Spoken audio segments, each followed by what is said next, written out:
labor and brain power and time do you think would be saved in that future world where there's always the next scoop and people didn't have to make the phone calls and have the stress and the worry and the performance coaching conversations?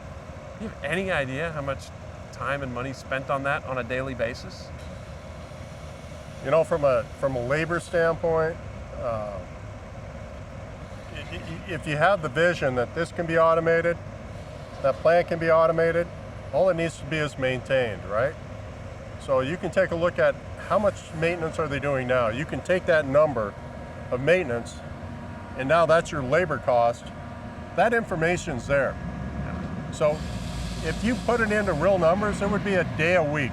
So 80 hours of labor per week, wow, would be the total amount of labor to run the operations of the site. The delivery is a totally different story. Amazing. Well, you think of how much time and energy in people's lives used to be spent when you had to get your own food, right?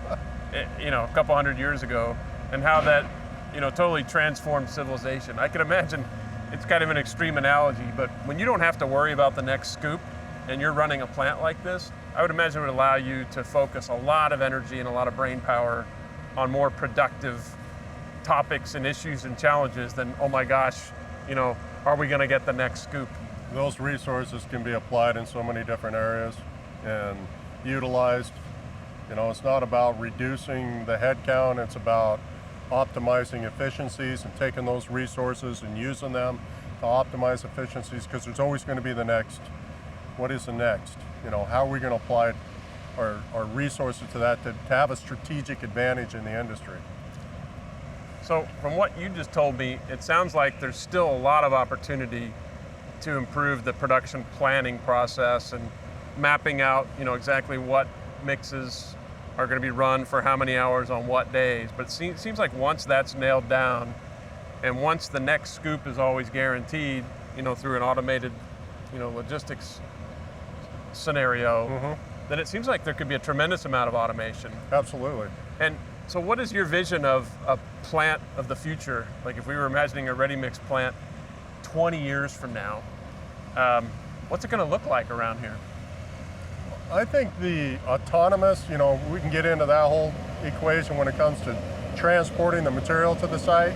But beyond that, this site could be set up, like I said, very automated, drive over to a bunker, auto load, you know, and once the salesperson in this world puts a contract into SAP, that should flow right into the total automation, from delivery of the aggregate, the cement, the admixtures, all automated. It should feed into that plant automated, because the plant's telling it, I need X amount of tons of this, X amount of tons of that. And now it's all computerized anyhow. So as soon as we get to the point to where we can trust it, it'll be automated. Yeah. Makes sense. And then put it in the truck, from there on in, you know, that's the next phase. Makes sense. And there are some plants that are already set up with, you know, vertical storage of aggregates that take their deliveries on a drive over, and it automatically feeds the ag bins on the plant. What percentage of plants are set up that way? 5%? 5%. So it's still small. Yeah, it's a capital investment on the front end, but the return on that is pretty substantial.